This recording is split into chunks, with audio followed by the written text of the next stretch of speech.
Hey everybody, today is all about container inspiration, and normally I use this time to showcase some of the best containers that I saw in my travels over the last year, but I'm doing something a little different this year. I asked you guys back in July to send me photos of your favorite plants and plant combinations and things that did well for you, and you guys delivered. Over 100 of you sent in photos, lots of photos, and the examples and the samples that you sent me are better than anything I could have found on my own. You guys are absolutely fantastic. I'm really looking forward to showing this. I think you're going to get inspired with new plant combinations, even new plants that maybe you weren't familiar with, and just different options that I wouldn't have thought of or that I haven't seen before. So there's a lot of them. So there's going to be more than one video for this, but I'm going to start with Linda from Commerce, Michigan, Zone 6. And she has one of my favorite plants. It's the Color Blaze Albrido Coleus.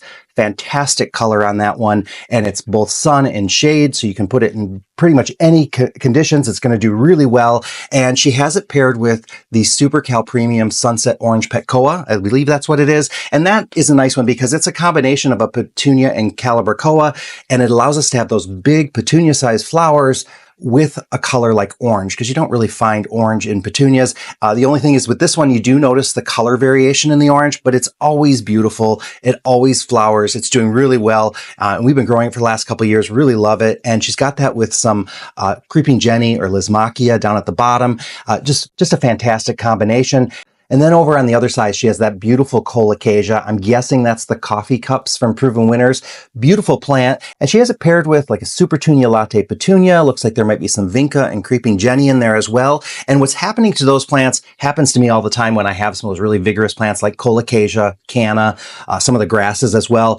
In the beginning of the season, those petunias and other plants do really, really well. But as those centerpiece plants get bigger, they start taking up all the nutrients and all the water. And so then we start seeing those dwindle. So a lot of times I just cut those back once the center plant gets so big, but absolutely stunning combination there. I'm sure that was a real showpiece. And it looks like in the background, she might have another petunia, the Amazonas Plum Cockatoo, maybe, I'm guessing. She also sent us these combinations. On the left is probably Supertunia Saffron Finch or the Bee's Knees. And on the other side, she went with more of those purple colors. So we've got that beautiful bicolor verbena in there mixed in with a blue salvia. And then there's a couple of petunias. So I notice it's probably the Jewel Midnight Gold there in the center. And the other one might be the Sure Shot Blueberry and Cream. And it looks like she also has a Supertunia Mini Vista. Is it Purple Star or something like that? So beautiful combination, doing really well in that location. It looks like it's on a deck. Now, if we want to talk about curb appeal, let's talk about Sandee from Vandalia, Ohio's display here. She's in Zone 6, and you can see you have that beautiful sweet potato vine. Both she has green and the darker colors in there. Looks like a mandevilla in the red back there. But if you look right in the center, you'll notice she has kind of maybe one of the trailing type of begonias right behind the lime sweet potato vine. And then notice that lime green leaf wax begonia. That's probably a canary wings begonia. Absolutely beautiful. In the background, you can see more of that sweet potato vine. Looks like she has a calibrachoa, some licorice, and then the kind of showy foliage in the back. That's a croton. The variety is called Petra. And then if we look way in the back, it looks like she has some coleus and maybe some caladiums back there. Really nice looking yard. It makes it really inviting. And then over on the other side here, she just has a collection of plants going. So she has those petunias in the basket, some of the dragon wing begonias, and then petunias and the spike and coleus and sweet potato vine. I noticed that coleus on the left there. I think that's the henna. And what I like about that one, you see the lime chartreuse color on top, and then it's kind of got a nice burgundy coppery color underneath. And she's got ferns in there as well. And then she's got some more petunia and verbena baskets. And then over on the other side, she has this beautiful canna. Look at that nice dark leaf on there. Looks great with that dark leaf tuberous begonia, and then she has some trailing mizu in there and some asparagus fern. Looks fantastic. I see also a coleus, and then the back we have, looks like some calibrachoa and verbena, and those look like they just went out of flower right there, but looks like she had some good flower coverage earlier. So really nice combination there out in Ohio. And then Maureen from Hamilton, Ontario, Zone 6B. Look at these combinations. I love how she has three of them together. It really does create an effect when you have multiples like that. So that looks like the Color Blaze Albrido Coleus in there. She has it with some yellow Bidens. We see some Creeping Jenny in there. Looks like she also had a trailing coleus. Absolutely fantastic. And let's not miss the beautiful perennials in the background. So a lot of those pink flowers that you see are going to be some phlox. There might be maybe a foxglove in the background. I see some irises that are done blooming, it looks like. rudbeckia or black-eyed Susan, maybe a Brenera, some hostas. Looks like she has some impatiens planted as well. Just a fantastic little oasis tucked in there. I absolutely love what she's got going on in there. Joyce from Slippery Rock, Pennsylvania, Zone 5, sent us this, and she's solving a problem here because she has an area that has bright full sun in front, and she has that shady area under the eaves, and she solved that by putting those ferns out closer to the house. Those ferns can't take that full hot sun. They'll crisp up. So good solution there. And then I'm guessing that's a Supertunia Vista bubblegum in the container that she has planted with those roses planted around it. Really beautiful. And then she has some containers planted over here. So I'm guessing that those double caliber koa in the front might be like a mini famous Uno Plumtastic and Pinktastic, or maybe it could be a Superbell Smitten Pink. There's also Superbell's Priscilla, and that petunia in the back with the speckling, that is probably a headliner pink sky. However, there's a couple other varieties with that speckling, and then more petunias. It looks like there might be lobularia in the center of the one in the back as well.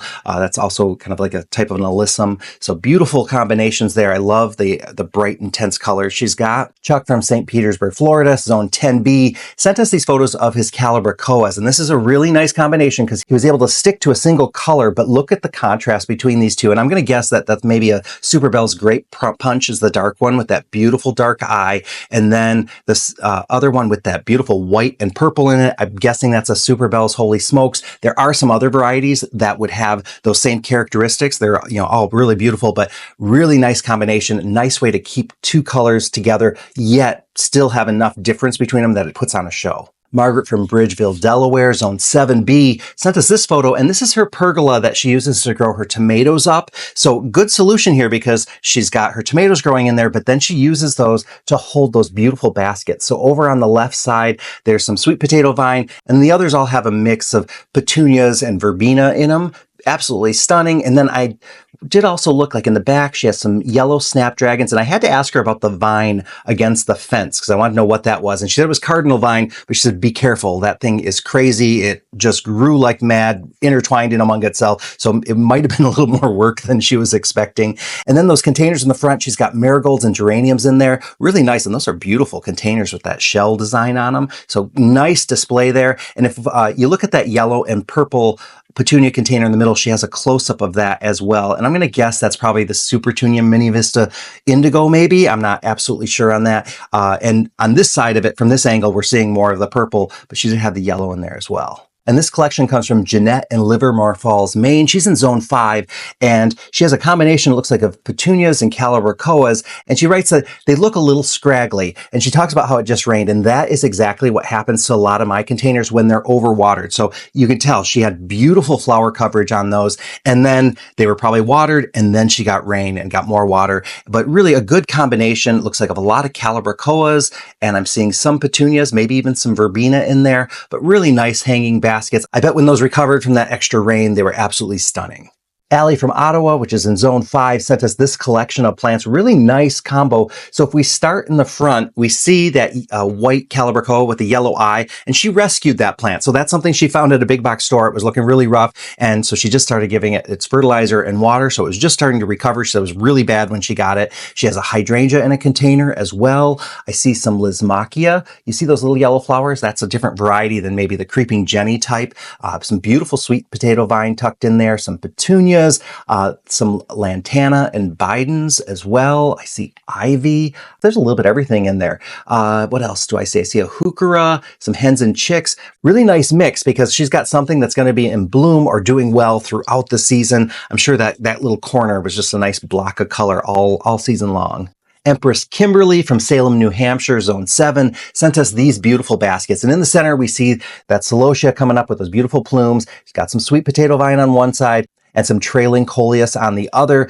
That, I'm sure, did great all season as well. Those are three plants that tend to just improve as the season goes on, right up until frost. Now I'm going to show you a series of photos from Susan from St. Francis, Wisconsin. She's in Zone 5.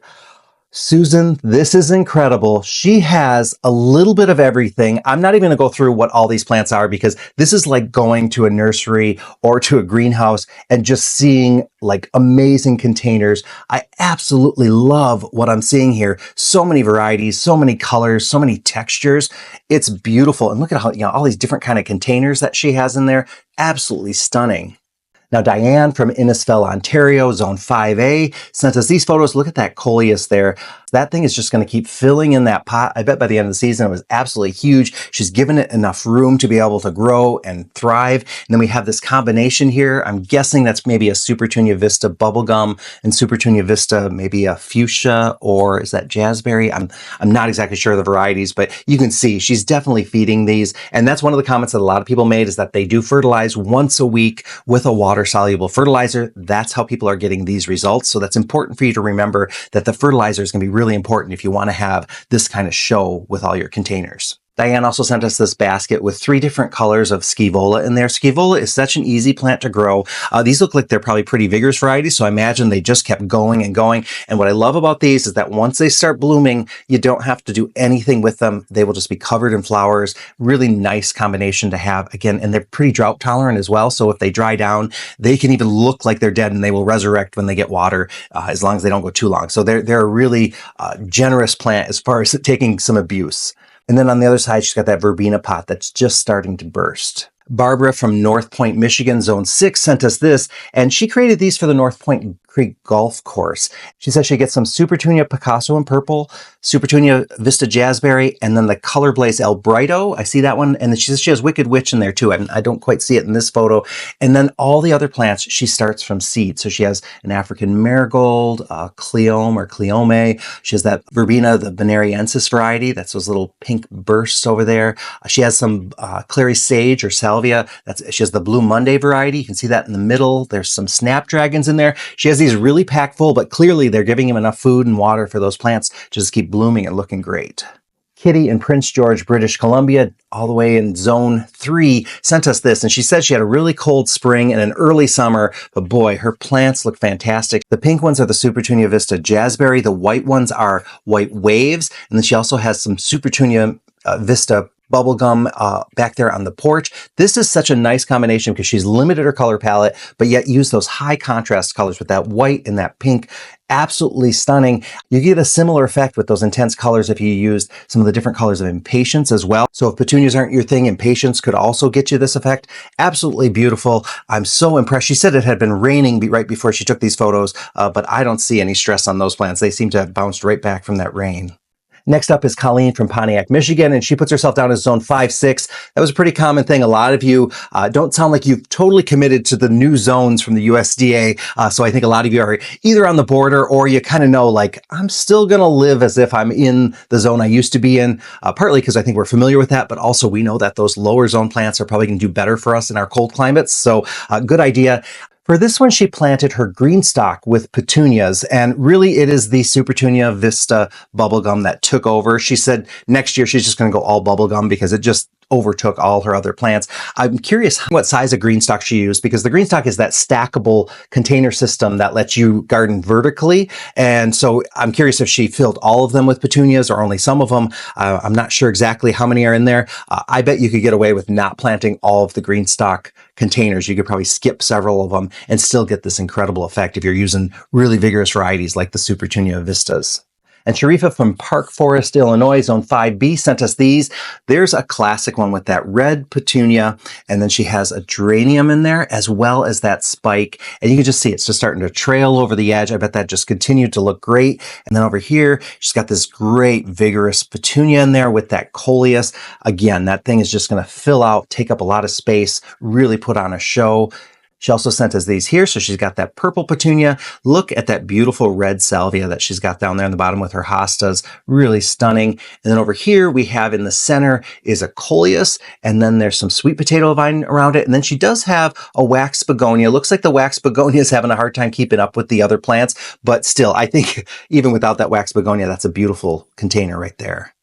Michelle from Bedford, Indiana, Zone 6A, sent us these. Look at those beautiful petunias in there with the little white rims on them. Love how that looks. And then over here, she's just got a combination of coleus. And the nice thing about the coleus is those can take really low light conditions. She's got it with the sweet potato vine, which is another one that, although they say it likes full sun, it does just fine in really low light conditions. So good combination there. And then just having that addition of the trailing plant, that's a nice little thing to add in there.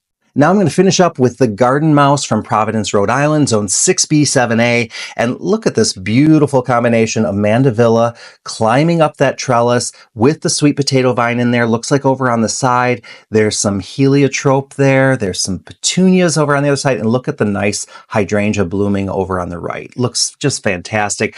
Nice way to add bright color to that corner. And that chartreuse green and that pink are looking really good together. Sent us another one over here too. So she's got the mandevilla again growing up the trellis. She got those white impatiens. Look at that nice little blanket coverage there. And then she's got the petunias there. And there's potential that that could be the Supertunia Tiara Blue, which is a new one this year. There are some other ones like the Blurific that might also be. But keep an eye out on the Tiara series from the Supertunia family, because those are going to be pretty nice ones. She's got it with some Creeping Jenny as well.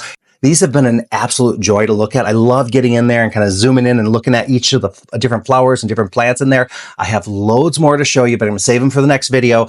So hang in there. But take some time, look at these, digest what you saw, get some ideas, start taking your notes, and do let me know which ones really inspired you as well. And thank you to everyone who submitted photos. I really appreciate it. You guys have really made this kind of a special series for me because it just feels so much more personal knowing the people who planted it. A lot of you left little notes as well and told me about your struggles or your triumphs and all that. I really do appreciate it. So thank you guys. Please leave some comments. Let us know what you're thinking for the season as well, and keep an eye out for the next video or the next couple videos, because I have some that I'm splitting between my time here in Ireland, so I'll be talking about that, but I'll also be having more of these kind of videos as well. So thank you guys very much.